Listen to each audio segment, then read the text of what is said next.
स्वस्थ सिद्धांत प्रसारण में आपका स्वागत है। परमेश्वर पिता की स्तुति हो कि इस कार्यक्रम के द्वारा हम लगातार अपने जीवन में पवित्र शास्त्र बाइबल से सुधारने वाली शिक्षा को ग्रहण कर पा रहे हैं। परमेश्वर पिता अपने प्रत्येक संतान के लिए यह इच्छा रखता है कि वह लगातार बढ़ता जाए, हम में लगातार कुछ उन्नति हो, कुछ वृद्धि हो, ऐसी वो इच्छा रखता है। इसका मतलब यह है कि कल तक हम जो थे आज उससे बेहतर बने, और कल तक हम जो कर रहे थे आज उससे बेहतर करें। तो हम जो हैं वो भी मायने रखता है, और हम जो कर रहे हैं वो भी मायने रखता है। परमेश्वर चाहता है कि हम जिस कार्य में लगते हैं उसको बड़ी लगन से करें, निपुण रहें उसमें हम, और उस कार्य को अच्छी रीति से पूरा करें। और परमेश्वर ने इसके लिए हमको अपने वरदान भी दिया है, और वो चाहता है कि सारी बातें बड़ी कुशलता से और सुघड़ रूप से हो। और इसके लिए हमारी जिम्मेदारी हो जाती है कि हम अपने जीवन में प्रतिदिन झांकते रहें, और यदि हमारे जीवन में हमको कुछ गलत बातें नजर आती हैं, हमारे कार्यों को करने में अगर कोई कमी नजर आती है, तो उनको अपने जीवन से हम लोगों को बाहर निकालने की जरूरत है। जी हां, बीते 8 सप्ताहों से हमारे मनन का विषय है कार्य, और इसी के अंतर्गत हम सीख रहे हैं कि कार्य कैसे न करें। और अब तक हम लोगों ने 8 पाठ सीख चुके हैं। Till now we have learned 8 lessons on how not to work. Lesson number 1, do not over differentiate between the secular and the sacred. पहला पाठ जो हमने सीखा था, सांसारिक बातों में और आत्मिक बातों में अधिक अंतर न करें। Lesson number 2, do not be satisfied with average performance. दूसरा पाठ, औसत प्रदर्शन से संतुष्ट न रहें। Lesson number 3, do not downplay the importance of planning. तीसरा पाठ, नियोजन के महत्व को कम न समझें। Lesson number 4, do not waste time. चौथा पाठ, समय बर्बाद न करें। Lesson number 5, do not substitute divine favour for hard work. कड़ी मेहनत के बदले ईश्वरीय अनुग्रह को विकल्प न समझें। Lesson number 6, do not hesitate to learn from others. दूसरों से सीखने के लिए संकोच न करें। Lesson number 7, do not lose the spirit of servanthood. सातवां पाठ था कि सेवकपन की भावना को ढीला न होने दें। Last week we had studied the 8th lesson. पिछले सप्ताह हम लोगों ने 8वां पाठ सीखा था, and that was do not neglect your body. 8वां पाठ, अपने शरीर की उपेक्षा न करें। आज हम लोग इसी श्रृंखला में 9वां पाठ सीखने जा रहे हैं। Today we'll be learning the 9th lesson on how not to work. कार्य कैसे न करें। Lesson number 9, do not underestimate the importance of small things. छोटी छोटी बातों के महत्व को कम न समझें। मैं इसे फिर से कह रहा हूं, हाउ नॉट टू वर्क, कार्य कैसे न करें। Do not underestimate the importance of small things. छोटी छोटी बातों को कम महत्व की न समझें। प्रियो, मनुष्य के जीवन में अनुशासन साधारणतः छोटी छोटी बातों से ही आरंभ होता है। यदि मैं आपको कुछ उदाहरण दूं तो आप एकदम चकित हो जाएंगे। देखिए, हम जब सुबह उठते हैं तो अपने बिस्तर पर जो चादर है, जो ओढ़ना है, इन सबको क्या हम व्यवस्थित रीति से लपेट करके जमाते हैं, अच्छे से रखते हैं? हम लोग अपने जीवन में इन छोटी छोटी बातों से शुरुआत करते हैं, बल्कि दिन की शुरुआत से ही, और इन छोटी छोटी बातों से हमारे जीवन में अनुशासन, और यह अनुशासन जो इन छोटी बातों से आता है, यह हमारे आत्मिक जीवन पर भी असर करने लगता है। मुझे सन 2006 की वो घटना याद आ रही है, जब मैं लंदन से स्वदेश वापस लौट रहा था और हवाई जहाज में परमेश्वर का एक दास भी मेरे साथ में यात्रा कर रहा था, और वे थे लेमन इवेंजेलिकल फेलोशिप के ब्रदर जोशुआ डैनियल। ये बुजुर्ग व्यक्ति हैं, उम्र में काफी अच्छे हैं, और इनको मैंने ध्यान से देखा कि हवाई जहाज से उतरने से पहले या अपने सीट को छोड़ने से भी पहले उनको जो शॉल दी गई थी उसको व्यवस्थित रीति से लपेटा और जहां रखना चाहिए वहां पर व्यवस्थित रख दिया। और मैं अंदाज लगा सकता हूं उन्होंने यह अनुशासन की बात जरूर अपने पिता से सीखी होंगी। महान परमेश्वर के वो भी एक महान सेवक रहे ब्रदर एंड डैनियल। और उस दिन मुझे बड़ी शर्मिंदगी महसूस हुई अपने लिए, क्योंकि मैंने अपने कुर्सी पर अपनी शॉल को वैसे ही छोड़ दिया था। प्रियो, मैं इस समय छोटे बच्चों से भी कुछ कहना चाहता हूं। आप स्कूल जाने वाले बच्चे हैं अगर, तो ध्यान से सुनिए, बल्कि मेरे इस प्रश्न का जवाब दीजिए। जब आप स्कूल से लौट करके आते हैं और आप अपने जूते मोजे उतारते हैं, तो क्या उन्हें व्यवस्थित किसी कोने में ले जाकर रखते हो या जूता फेंका, मोजा फेंक दिया? कई बच्चों को देखा है मैंने कि वो कपड़े बदलते समय भी अपने उतारे हुए कपड़ों को कहीं छोड़ देते हैं और अच्छे कपड़े पहन करके निकल जाते, वो वहीं के वहीं छूटा हुआ है। यह सब छोटी छोटी बातें हमारे जीवन में अनुशासन की बातें हैं। हर एक से कहना चाहूंगा कि जब आप बाथरूम से बाहर निकलते हैं तो क्या बाथरूम की दशा इस हालत में छोड़ते हैं कि अगला व्यक्ति जो अंदर जाएगा उसको किसी बात से निराशा नहीं होगी?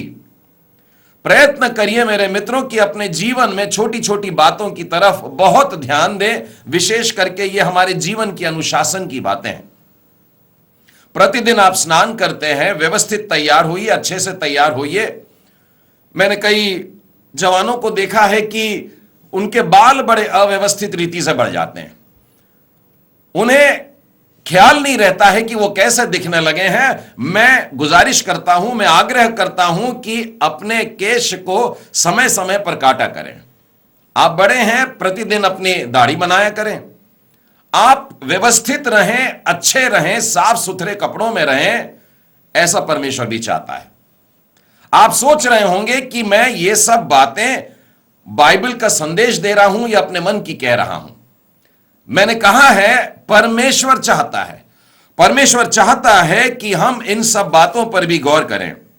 प्रियो, मैं चाहूंगा कि आप मेरे साथ में सबोपदेशक की पुस्तक को खोलें और उसके 9वें अध्याय के 8वें वचन को हम देखेंगे। लिखा है, तेरे वस्त्र सदा उजले रहें और तेरे सिर पर तेल की घटी ना हो। परमेश्वर हमसे चाहता है कि हमारा दिखना भी आकर्षक रहे। हम जब किसी के द्वारा देखे जाते हैं तो हमको देख करके प्रसन्न हो। हमारे चेहरे पर उदासीनता नहीं, निराशा नहीं, परंतु दिखना चाहिए कि हम राजा के बेटे हैं, हम परमेश्वर की संतान हैं। हम अच्छे से दिखें और सर पर तेल मला हो, बिल्कुल तरोताजा दिखते हो। मैं आपको मत्ती रचित सुसमाचार के 6वें अध्याय में ले जाना चाहूंगा, जहां प्रभु यीशु ने देखिए क्या कहा है। 17वें वचन में लिखा है, परंतु जब तू उपवास करे तो अपने सिर पर तेल मल और अपने मुंह को धो। बहुत से लोगों को मैंने यह देखा है कि उपवास के दिन अचानक उनका चेहरा थोड़ा सा ऐसा उतर जाता है। अब इतना उतर जाता है कि लोग आकर के पूछते हैं, भैया क्या बात है? अगर आप खुद भी नहीं बोलते हैं तो लोग समझ जाते हैं, पूछते हैं क्यों बात है, उपवास रख रहे हो? हाँ हाँ उपवास रखते हैं। फिर वो जाकर के 4 लोगों को और बताते हैं, वो जाकर के और लोगों को बताते हैं, मानो विज्ञापन चल रहा है। आप अपना उपवास परमेश्वर के लिए रख रहे हैं क्या? अगर ऐसा नहीं है तो आपको स्वर्गीय आशीषें नहीं मिलती है। प्रभु यीशु ने स्पष्ट कहा है, तेरे सिर पर तेल रहे और तेरा मुंह धुला हुआ रहे, तू एकदम तरोताजा दिखे, एकदम फ्रेश दिखना चाहिए कि किसी के मन में प्रश्न तेरे बारे में न उठे। हमें अपने कार्यों में से छोटी छोटी गलतियों को ढूंढ करके निकालना होगा और निकाल करके उन्हें फेंक देना होगा, अपने जीवन से दूर कर देना होगा। हमें दोष रहित बनने की जरूरत है। मैं जब युवावस्था में था तब मेरे पढ़ने में एक बड़ा सुंदर सा लेख आया था जिसमें लिखा था कि किंग जेम्स वर्शन जो बाइबल है वो कैसे तरीके से तैयार की गई। थोड़ा सा बता रहा हूं कि इसे राजा जेम्स ने आज्ञा देकर के बनवाया था। और अगर आप ये बाइबल पढ़ते हैं तो चैलेंज है कि उसमें आपको कोई भी मुद्रण का ऐसी कोई गलती नजर आ जाए, कोई प्रिंटिंग एरर आपको नजर आ जाए। राजा ने मुद्रकों को आज्ञा देकर के रखा था, इसमें अगर मुझे एक भी गलती मिलती है तो मैं तुम लोगों का सर कलम करवा दूंगा। एकदम भयानक आज्ञा देकर के रखा कि मृत्युदंड मिलेगा अगर इसमें एक भी गलती हो। और फिर लोगों ने बड़े ध्यान से उस चीज को तैयार की और उसे बार बार देखा होगा छापने के बाद में, लेकिन लोगों तक पहुंचाने के पहले उसे जांचा होगा और ऐसे ऐसे करके उनमें से सारे दोष दूर किए गए हैं। और इसलिए आज उसमें प्रूफ रीडिंग से संबंधित एक भी गलती नजर नहीं आती है। लेकिन आजकल अगर मैं मसीही पत्रिकाओं को देखता हूं, यहां तक कि गीत की पुस्तकों को भी उठाता हूं, तो हर एक पन्ना पलटाने के बाद में कहीं ना कहीं गलती मिल जाती है। एक भी पन्ना ऐसा नहीं मिल रहा है जिसमें कोई त्रुटि ना पाई जाती हो। बहुत जरूरी है कि हम ये छोटी छोटी बातों की तरफ भी ध्यान दें। आज का पाठ हमसे यही कह रहा है कि छोटी छोटी बातों के महत्व को कम न समझें। इस बात का मुझ पर बड़ा असर पड़ा, ये जो किंग जेम्स वर्शन बाइबल के तैयार करने की बातें थी। और जब 1996 में मेरे कॉलेज के दिनों की बात है कि परमेश्वर की ऐसी बड़ी दया हुई कि मैंने एक ट्रैक्ट लिखा, परमेश्वर के वचनों को छोटे से कागज के पन्ने पर लिखा और इसे मैंने पूरी कोशिश किया कि इसमें एक भी गलती ना हो। और मैंने उसे बार बार जांचता गया और फिर अंत में ऐसा हुआ कि ऐसा एक ट्रैक्ट तैयार हुआ जिसमें कोई गलती ना थी। उस ट्रैक्ट का नाम था गुड न्यूज ऑफ डिलीवरेंस, मुक्ति का सुसमाचार। और परमेश्वर की दया इस मेहनत पर जो मैंने किया था इतनी हुई कि आज भारत देश में यही ट्रैक्ट 12 अलग अलग भाषाओं में बांटा जा रहा है। यहां तक कि एक विदेशी भाषा भी है, चीनी भाषा में भी यही ट्रैक्ट बांटा जाता है। परमेश्वर को इस बात के लिए मैं बेहद धन्यवाद देता हूं कि वो मेरी छोटी छोटी मेहनत की तरफ ध्यान दे रहा था और उसने मुझे इतना बड़ा इनाम दिया है। मैं करीब 33 बरस तक BYM के ब्लेसिंग पत्रिका का मुख्य संपादक रहा और इस दौरान मैंने करीब 333 पत्रिकाओं का संपादन किया, दोनों अंग्रेजी में और तमिल में। और मैं आपको यह बताना चाहता हूं कि मैंने पत्रिकाओं में से एक एक वाक्य और एक एक शब्द को ध्यान से पढ़ा है ताकि कोई भी त्रुटि आप लोगों तक न पहुंचे। 1996 में हृदय शल्य क्रिया के वजह से मैं अस्पताल में भर्ती था और अस्पताल से भी छुट्टी भी नहीं मिली थी कि एक पत्रिका का और निकलना जरूरी था और मैं वार्ड में ही था, मैं लेटा था, लेकिन मैंने उस पत्रिका को मंगवा करके फिर एक बार उसको जांचा, उसकी प्रूफ रीडिंग किया और उसके बाद वो निकल पाई है। प्रियो, ये सब बातें मैं आपसे क्यों कह रहा हूं? इसलिए कि छोटी बातों में यदि हम विश्वास योग्य रहते हैं तो परमेश्वर फिर हमको बड़ी बड़ी जिम्मेदारियां सौंपता है। पवित्र शास्त्र बाइबल में आइए फिर एक बार मैं आपको लूका रचित सुसमाचार में लेकर के चलूंगा और उसके 16वें अध्याय में से और उसके 10वें वचन से बताता हूं। प्रभु यीशु ने इस बात को एकदम स्पष्ट किया है कि जो छोटे काम में सही है उसको वो और बड़े काम देगा, और वो उसमें भी स्थिर रहा तो और बड़े काम देगा, उसमें भी स्थिर है तो वो महान महान कार्य देता जाएगा।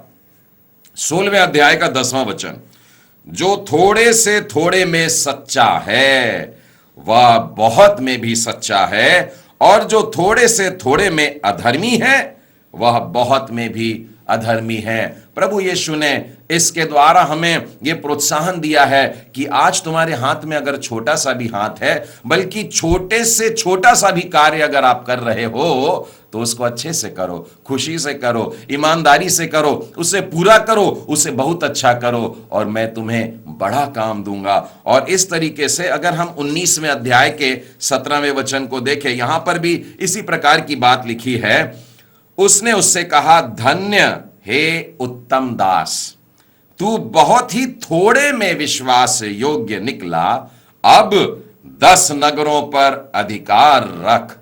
बहुत थोड़ा सा तुझको काम सौंपा था, एकदम छोटा सा काम था, और लेकिन तूने उसको भी ले लिया, खुशी से ले लिया, और तूने ये कहकर कि परमेश्वर मुझको देता है करके काम किया। और उस स्वामी ने जब उस दास को ये काम सौंपा, उसने खुशी से किया। उसके स्वामी ने उससे कहा, तू 10 नगरों पर अधिकारी बन जा। यदि हम भी अपने जीवन में परमेश्वर से पाए हुए छोटे छोटे कार्य, जहां पर भी हम कार्य करते हैं, जहां पर भी हम नौकरी करते हैं, जरूरी नहीं आप एक बहुत बड़े अधिकारी हैं, हो सकता है आप एक लिपिक हो सकता है आप चौथे चतुर्थ श्रेणी में काम करते हो, चाहे जो काम है आप उस काम को बड़े प्रेम से करिए, लगन से करिए और खुशी से करिए, और देखिए परमेश्वर आपको कैसे करके बढ़ाता जाता है।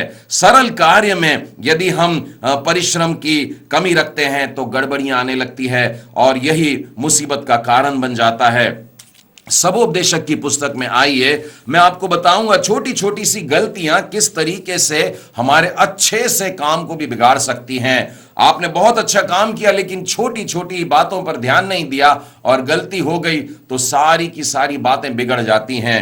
10वें अध्याय का पहला वचन कहता है, मरी हुई मक्खियों के कारण गंधी का तेल सड़ने और बसाने लगता है। जो परफ्यूम था, जो खुशबू थी, उसको फैल करके सब लोगों को आनंद प्रदान करना था, लेकिन हुआ ये कि उसमें एक मक्खी गिर गई। वो मरी हुई मक्खी ने धीरे धीरे अपना असर दिखाया, और बहुत जल्दी हुआ ये है कि वो सड़ने लगा और वो बसाने लगा और बदबू आने लगी। तो जिसमें से खुशबू आनी चाहिए थी, उसमें से बदबू आने लगी।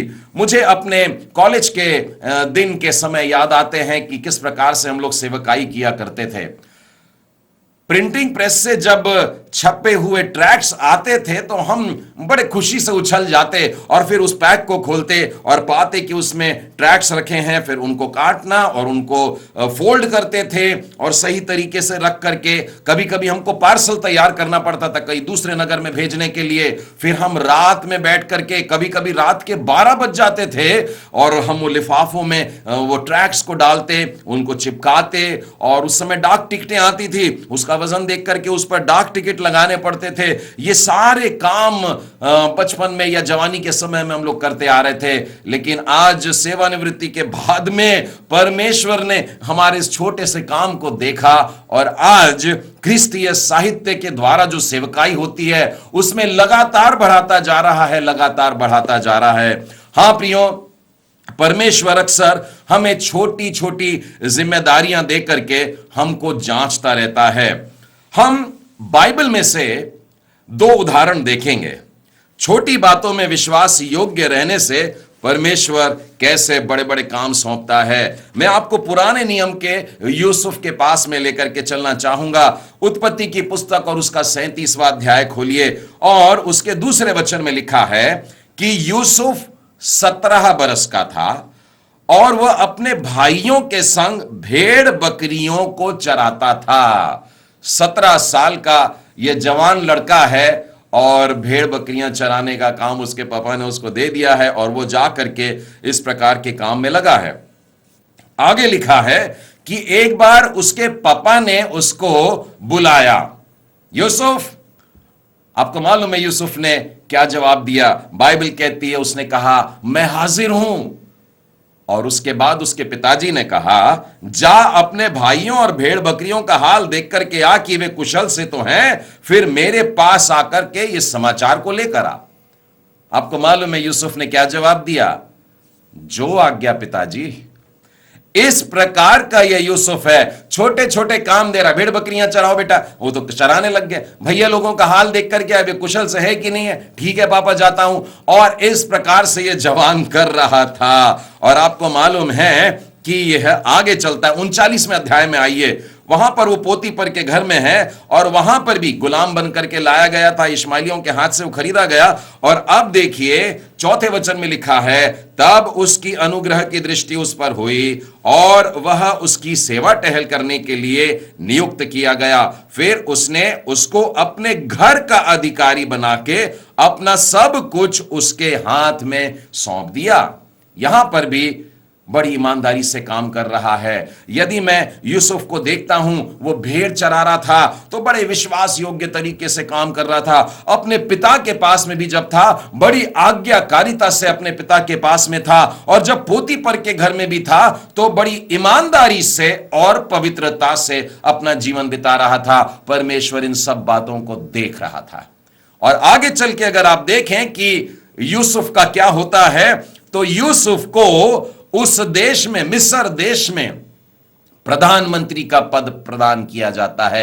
परमेश्वर उसको राजा के बाद पहला पद जो होता है वो उसको प्रदान कर देता है। मैं फिर से एक बार आपको नीति वचन के पुस्तक में से वो वाला शब्द सुनाना चाहता हूं। 22वें अध्याय का 29वां वचन, यदि तू ऐसे पुरुष को देखे जो काम काज में निपुण हो तो वह राजाओं के सम्मुख खड़ा रहेगा, छोटे लोगों के सम्मुख नहीं। परमेश्वर हमसे कह रहा है, अपने कामों में विश्वास योग्यता से, आज्ञाकारिता से, ईमानदारी से रहें, भले ही वो छोटे छोटे से काम क्यों ना हो। यदि हम ऐसा करेंगे तो परमेश्वर हमको इस योग्य बनाएगा कि हम राजाओं के सामने खड़े रहेंगे। मैं दूसरा उदाहरण आपको बताना चाहता हूं, पहला शमूएल में। आइए उसके 16वें अध्याय में। जी हां, मैं दाऊद के बारे में कह रहा हूं। और इसके 16वें अध्याय के 11वें वचन में देखिए क्या लिखा है, तब शमूएल ने ईशै से क्या सब लड़के आ गए। शमूएल ईशै के घर में गया हुआ था और वो अपने सींग में तेल लेकर के गया था,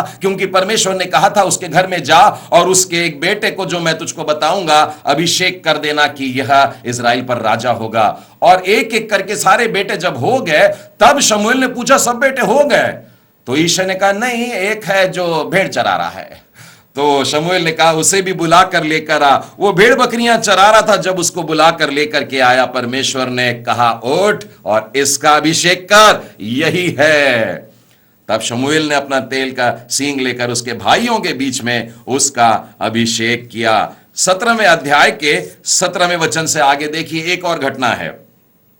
ईशै ने अपने पुत्र दाऊद से कहा, यह एपा भर भुना हुआ अनाज और ये 10 रोटियां लेकर के छावनी में जा, अपने भाइयों के पास में जाकर के ये डब्बा पहुंचा दे, खाने की चीजें। साथ में जो उनका सहस्त्रपति है, उनके लिए भी वो कुछ पनीर की टिकियां भी देता है, ये भी लेकर के चले जा। और वो उस काम के लिए चला जाता है। और जब वहां पर जाता है, तब वहां उसकी मुलाकात गोलियत से होती है। वो उनके साथ बातें कर ही रहा था कि पलिश्तियों की पंक्तियों से वह वीर अर्थात गतवासी गोलियत नामक वह पलिश्ती योद्धा चढ़ आया और पहले की सी बातें कहने लगा, और दाऊद ने उनकी बातों को सुना। मित्रों, जब वो भेड़ चरा रहा था, विश्वास योग्य तरीके से भेड़ का चरवाहा था, तब उसका अभिषेक हुआ था। कब हुआ उसका अभिषेक? जब भेड़ चरा रहा था। और जब भाइयों के लिए भोजन लेकर के जा रहा है, तब वो बड़ी आज्ञाकारी सा इसको काम को करता है और वहां गोलियत मिलता है और उसकी जिंदगी यहां से बदलती, आप जानते हैं। मित्रों, जकरिया की पुस्तक में एक वचन लिखा है, यूसुफ और दाऊद के जीवन से जो हम लोगों ने देखा कि छोटी छोटी बातें हमारे जीवन की जो होती हैं, ये कितनी महत्वपूर्ण है। मैं जकरिया की पुस्तक और उसके 4 अध्याय के 10वें वचन से पढ़ रहा हूं। किसने छोटी बातों का दिन तुच्छ जाना है? एक प्रश्न है, एक चुनौती है कि तुम्हारे जीवन में जो छोटी छोटी बातें हैं, क्या तुम उनको तुच्छ समझते हो? ऐसा मत समझना। परमेश्वर कहता है, तुम्हारे जीवन की छोटी छोटी बातों को भी मैं देख रहा हूं। केवल बाइबल के इतिहास में नहीं, परंतु चर्च के इतिहास में, संसार के इतिहास में भी ऐसा ही हुआ है कि जो छोटी छोटी बातों में स्थिर रहा, परमेश्वर ने उससे बड़ा बनाया है। विलियम केरी के बारे में आप जानते हैं। लोगों ने तो पहले समझा था कि यह जूते और चप्पल का काम करने वाला मोची है, लेकिन अपने काम को ईमानदारी से करता रहा। परमेश्वर ने उसे फादर ऑफ मॉडर्न मिशंस करके खड़ा कर दिया। यदि आप शेक्सपियर को देखें, जो मात्र घोड़े पकड़ करके नाटक घर के बाहर लोगों के पकड़ के खड़ा रहता था, लेकिन परमेश्वर उसको देखिए आशीषित कर रहा है और वह बढ़ करके एक नाटककार बनता है, बल्कि एक संसार में बड़ा ऊंचा नाम उसने कमाया। प्रियो, जब आप क्रिस्तीय सेवकाई में आते हैं तो मैं आपको सलाह दे रहा हूं कि छोटी शुरुआत करने से हिचकिचाइए मत। आप अपने व्यक्तिगत जीवन की गवाही से शुरू करें। आप एक व्यक्ति को जाकर के अपने जीवन की गवाही बताएं, दूसरे को जाकर के बताएं, एक एक करके आप अपनी गवाहियों को सुनाएं। जब आप वचन सुनाना चाहते हो तो मत सोचिए कि हजारों की भीड़ सामने खड़ी है और मैं माइक लेकर स्टेज पर खड़ा होकर के सुना रहा हूं।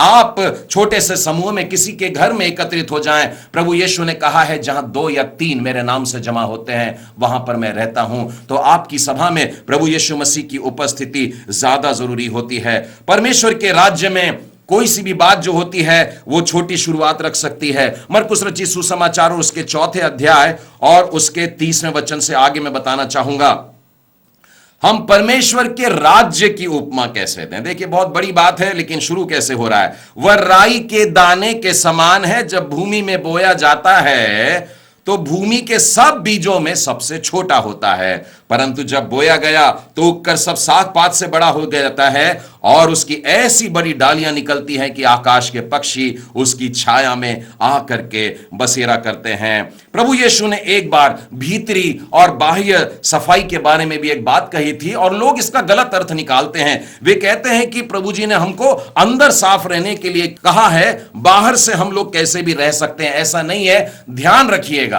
कि प्रभु यीशु ने यहां पर जो शिक्षा दी है वो ऐसी है, हे कपटी शास्त्रियों फरीसियों, तुम पर हाय, तुम कटोरे और थाली को ऊपर ऊपर से मांजते हो, परंतु वे भीतर अंधेर और असंयम से भरे हैं। हे अंधे फरीसी, पहले कटोरे और थाली को भीतर से मांज कि वे बाहर से भी स्वच्छ हो जाएं।